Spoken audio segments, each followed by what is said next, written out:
White people are scared to death right now, particularly white males. They're scared to death that they are going to lose their power in the future. And they are. But if you want to get ready for the future, if you want to be treated well in the future, treat others well in the present. Hello, family. I hope you find wherever you are. So, today, who are we talking about? We're talking about Jane Elliott. Jane Elliott, she's a United States teacher, mostly known for one of his tests, Blue Eyes, Brown Eyes, which she conducted. And mostly she was known, and also this was documented, came out a documentary. And apart from that, she was born in 1933, and she attended lower school teachers college, which is now known as the lower university. So she has some sentiments about white people that I think we as black folks, we are concerned and need to, talk about this, need to hear about this, what she says and what she has to say. And trust me, she lays some important issues that I believe that we need to talk about. So let's dive into the video. And after the conversation that she asked for, that we are going to learn a lot of things, which is going to remind us that we are always great and we have always been looked down upon. So let's watch the video and later on come back and talk something about it. Victor Hugo said, "No force on earth can stop an idea whose time has come." The idea of one race, the human race, is an idea whose time has come. We are not going to be able to stop it no matter what they do. They can elect Trump after Trump after Trump, and that will not stop the idea that there's only one race on the face of the earth. It's the human race, and we are all members of it. You and I are cousins. Now, if you don't like being my cousin, that's too bad for you. But we are all in the same family. We are members of the family of man. You say that all whites are racist. Can you expound on that, please? Any white person who was born, raised, and schooled in the United States of America, if you aren't a racist, you're a miracle. Either that or you decided to educate yourself. Because education in this country is about white is right, brown's all right, black's got to stand back. Yellow's mellow, but whites, we educate in a way that says that white males have done all the adventures, have made all the adventures, have done all the discovering, have made all, everything that is good and has been accomplished according to social studies, which is actually anti-social studies, by white males. It's a lie. But we do that in order to maintain the myth of white superiority. The myth of race has to be maintained at all costs in this country. Because if white people have to give up the color of their skin as being something that makes them perfect, what do they have left? If we start teaching the truth about history, if we start teaching about Nile Valley contributions to civilization, it will totally change the way we conduct ourselves in the classroom. It will have to. Columbus didn't discover America. You can't discover a place where people are already living. But we celebrate that every October. It's a lie. We need to get over, we need to stop telling the myths and start telling the truth. Most people will say, I'm not racist. I'm not a racist. Why, some of my best friends are black. Right. Yeah, and then you say, name one. Or this one, I don't see color. And when some woman says to me, I don't see color, I say, I knew that. If you saw color, you wouldn't dye your hair that way. Or I say, if you saw color, you wouldn't wear that shirt with those pants. I believe that you don't see color. It's an attempt to deny skin color. And it's an attempt to deny what's wrong with seeing the color of my skin. Is it all right for you to see me kind of pink? That's okay for me. I don't mind. And I suspect that you don't mind being seen the color you are. You have a right to be what you are. And until people in this country and people in this world get it into their heads that the first modern human beings that evolved on this earth were black women. They evolved in sub-Saharan Africa about 280,000 years ago. And every human being on the face of the earth today has the memory of those black women's genetic structure in their genes. Now, we don't want to admit that, but that's the way it is. And as people moved farther and farther from the equator, their bodies produced less and less melanin, so their hair, their skin, and their eyes got lighter. As they moved into the east, they ate a lot of fish and a lot of vegetables, so their skin took on a different tone. I found that out when I was raising little kids. My husband worked in a supermarket. He was the head of the produce department, and they had lots of oranges that they couldn't sell, so he'd bring them home, and I was feeding my kids orange juice like you never saw in your life. They began to have an orange cast to their skin. I thought they had a liver problem. So I took him to the doctor, and she said, "What are you feeding these kids?" I said, Well, lots of orange juice. She said, stop it if you want them to stop being orange. Now, if you think that skin color isn't anything other than the body's natural reaction to the natural environment, get over it. If all white people are racist, according to you, can they be reprogrammed? Of course they can. Of course they can. Of How? course they can be. It's called education. I'm an educator. The word educator comes from the root duc dus, which means lead, the prefix e, which means out, the suffix ate, which means the act of, and the suffix or, which means one who does. An educator is one who is engaged in the act of leading people out of ignorance. Now, I know you can change them. The second year I did the blue-eyed, brown-eyed exercise in my classroom, it was filmed by the Canadian Broadcasting Corporation. They gave me a copy of that film. I showed it to my father. My father was about 59 years old at the time. He's been a farmer all his life. He raised six kids, lost one, raised six. Watched that film as a 59-year-old man. When it was over, he stood up, and with tears in his eyes, he took his red handkerchief out of the back pocket of his overalls, his bib overalls, and said, I wish somebody had taught me that when I was 9 years old. Nobody had dare say to me, this doesn't work, this is too harsh, this isn't necessary, you can't teach an old dog new tricks because they're wrong. You can teach an old dog new tricks. You can teach people to give up the myth of racism. Somebody taught the Greeks to give up the myth that the sun was a god in a golden chariot that went across the sky every morning. They believed that for hundreds of years. We have believed the myth of 3 or 4 races, different races in this country, for long enough. There's no such thing as reverse racism. You can only be a racist if you have the power to institutionalize what you're doing to people who are different from you. What we're calling reverse racism is natural reaction to being treated unfairly on the basis of somebody else's ignorance. Now, don't ever let anybody say to you or about anyone around you that people don't like that person because of the color of their skin. That isn't the reason white people don't like people of color. They don't like people of color because they don't understand about skin color. And they don't understand that we all are descendants of somebody who looked like your mother. You don't really want to get me started on this because I do want to get you started. I'm really angry about how we are miseducating the American mind. In your exercises, in order for them to see the light, or is there another way It's necessary to do what we do in offices and in the military and in schools and colleges and in hospitals and in community groups all the time. What we do is we become our parent ego. We go into our parent ego state, and that forces all those we're working with into their child ego state. And if you watch our present so-called president, he spends most of his time either in his child or his parent ego state. He never gets into his adult ego state unless he's reading off the teleprompter. And he is such a poor reader that oftentimes he makes mistakes, and then he is instantly in his child ego state right in front of your very eyes. It's absolutely fascinating to watch it happen. God created human beings, the human race, and they started out black women. White people created racism. Human beings created racism. It's time to get over it. A lot of people have criticized former President Obama was not speaking out on race enough. Do you think he failed in that? What if he had spoken out enough on race? Imagine what would have happened to him. The man is still alive. Do you remember Dr. Martin Luther King Jr.? Do you remember Malcolm X?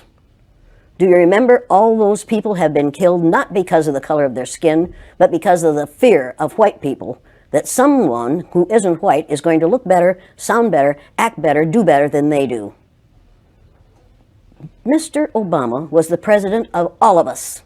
He wasn't just the president of black people. He was the president of all of us. The man who's there now is and claims to be the president of the people who look like him. When he says, make America great again, what he's really saying is, make America hate again. You need to realize that it is not the intent of white people to let this situation change in favor of anyone but themselves. And right now, white people are really frightened. If you don't understand the destruction of Planned Parenthood offices, and you don't understand the wall that we're going to build on the southern border of the United States, you haven't read the book, The Birth Dearth by Ben Wattenberg. Ben Wattenberg was a brilliant Jewish man who was a member of the American Enterprise Institute, and he wrote a book, the first paragraph of which says, the main problem confronting the United States today is there aren't enough white babies being born in this country. He was an advisor to presidents of the United States. He wrote the book in 1987. He says if we don't change this and change it rapidly, white people will lose their numerical majority in this country, and this will no longer be a white man's land. Now, I'm not misrepresenting this. I'm telling you almost exactly what he says. He says there are 3 things we can do to solve this. Number 1, we could pay women to have babies, as they have been doing in Western European nations for years. Then he says, and these are his words, not mine, unfortunately, we would have to pay women of all colors to have babies, so we don't want to do that. He says the second thing we could do is increase the number of legal immigrants that are allowed into this country every year. Then once again he says, unfortunately, the vast majority of those wanting to come to this country today are people of color, so we don't want to do that. The third thing he says, and women had better pay attention to this, 60% of the fetuses that are aborted every year are white. If we could keep that 60% alive, that would solve our birth dearth. Does that sound like racism to you? And if it doesn't, I want to know why it doesn't. If it doesn't, you don't understand what racism is. And I think it does. When we close Planned Parenthood clinics because we think they're there only for abortion, we need to take another look. They are used for many, many, many things, and many women need the things that they can get from Planned Parenthood clinics. But we are willing to do away with all that good to avoid allowing white women to have control of their own bodies. White people are scared to death right now, particularly white males. They're scared to death that they are going to lose their power in the future. And they are. But if you want to get ready for the future, if you want to be treated well in the future, treat others well in the present. What we do in the present constructs the future. What we have done in the past, we can learn from that. And we'd better learn from that. Those who forget the mistakes of the past are doomed to repeat them. And when you read this book, you'll realize that that's exactly what we're doing. We're repeating the mistakes that we have made in the past because we aren't teaching about these mistakes in the present. We are not teaching history that is true. We aren't teaching social studies that is true. We aren't even teaching true geography, for God's sake. You want to talk about forgiveness? You want to talk about changing this thing? I cannot understand how Japanese people can stand the sight of any of us, and yet they do. I cannot understand why black people who have been subjected to the ugliness that they've been subjected to in this country can get up every morning and go to work among us and not be absolutely furious. And I don't understand why we allow white people to behave the way they do. We have got to stop tolerating the intolerable. If it's intolerable for my black cousins, and every black person on this earth is one of my cousins, if it's intolerable for them, it's intolerable for me. I will not tolerate it. I will not tolerate it. That is not that. I am required not to tolerate that kind of treatment for the people who are related to me. And that's every person on the face of the earth. If your ignorance is such that you'll mistreat somebody because of your ignorance about the color of their skin, don't do it around me. Number 1, I've been threatened with death lots of times. Now I say, go for it, fool. My husband died 4 years ago. Being with him would not be a bad thing for me. Death is not the worst thing that can happen to you. Living a worthless, useless life is much worse than dying. Welcome back, guys. And after watching the video together with you, I later on realized that Jane Elliott asks a lot of crucial questions that I think it needed a person there who can answer them, especially a white person who is there who can answer this question. And they were really, really important, you know. So the first question that she asked was, if white people today were asked to give up their skin color, will they do that? Because that's what gives them the ego. That's what gives them their superiority, what they think that they are as compared to black people. So they feel like that's what is giving them the power and the advantage and the privileges that they are having in the United States. Tell me what you think about this.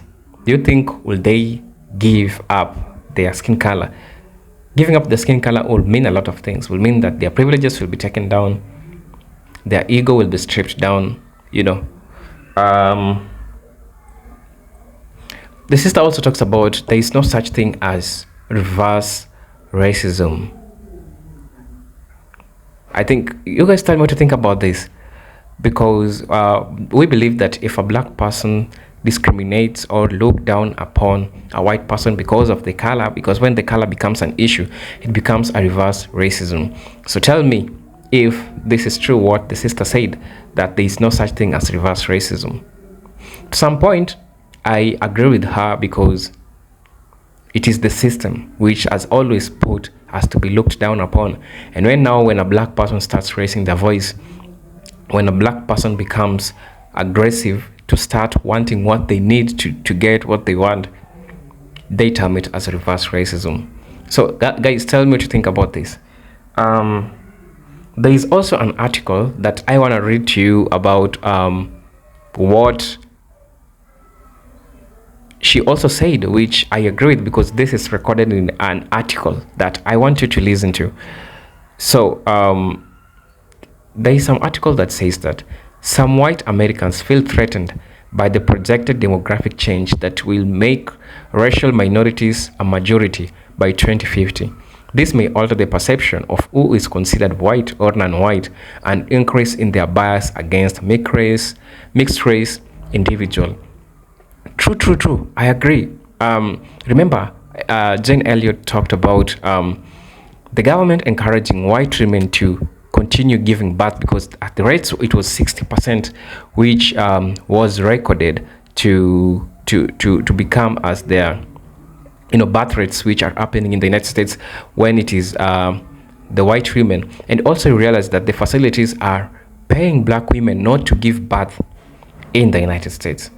Tell me if this is true, because for me, I believe it's true because I've been hearing a lot these cases going around and around. So there are facilities, hospitals, which really makes it for black women to give birth, reducing their birth rates. Yes, this is to reduce the black population and to maximize the white population, which I agree with. Yes, totally, 100%. There's also there's also part which says that racial resentment is a psychological phenomenon that makes many white Americans oppose policies that promote racial equality and justice, such as affirmative action. They perceive that black people receive unfair advantages because of their race and that their own status and way of life are at risk. As I told you, there is some privileges that comes with being white. Even here in Africa, when you're white, even the police doesn't disturb you on the roads. It's something which it comes with that privilege, and it creates a psychological phenomenon in the minds of these people. And did you know that sometimes the oppressor becomes the oppressed because it is their ills that they do that backfires to them? It is a reflection of who they are. It is the illness, it's the reflection of how ill they think of other people, but in real sense, it is their sickness which is in their mind. So it is also true. I can approve that message. Also reading on this one, anti-black bias among white Americans is also rooted in fear of black males who are stereotyped as violent and criminal. This fear can lead to discrimination, prejudice, and violence against black men and boys. Yeah, seeing a couple of movies that I usually watch, black men, especially, they are given roles of they trafficking drugs.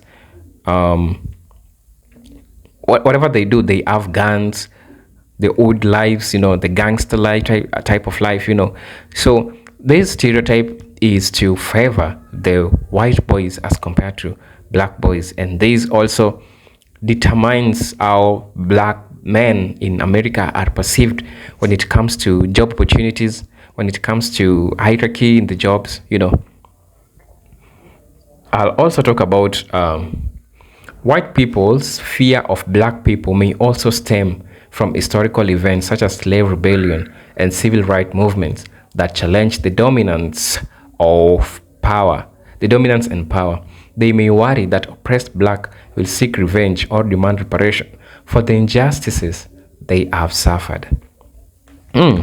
Quite interesting, very, very interesting. As I said earlier, we having people who they want reparations, and it is true that black people in the United States have done a lot for the United States, its development, and with the increasing population of the black population in the United States, they fear that Do you remember the civil rights movements, the people like Marcus Garvey, the people like W.E. Du Bois?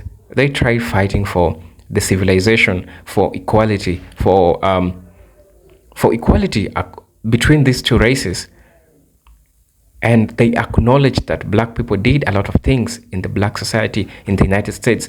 And so they fear that when these movements still come back in the 21st century, and remember, as I told you, that the population keeps on compiling, the population keeps on increasing, they fear that with this population, it might stem a disagreement, it might stem a resentment that they don't want to face today. So in a nutshell, white people are afraid of black people. This is true, and it has always been confirmed and confirmed and confirmed and confirmed. Guys, tell me what you think in the comment section. This is Eugene from Kenya. I did a commentary to that video, so tell me what you think about all these issues pertaining everything that you're trying to do here. Until then, peace, love, and harmony. Salute.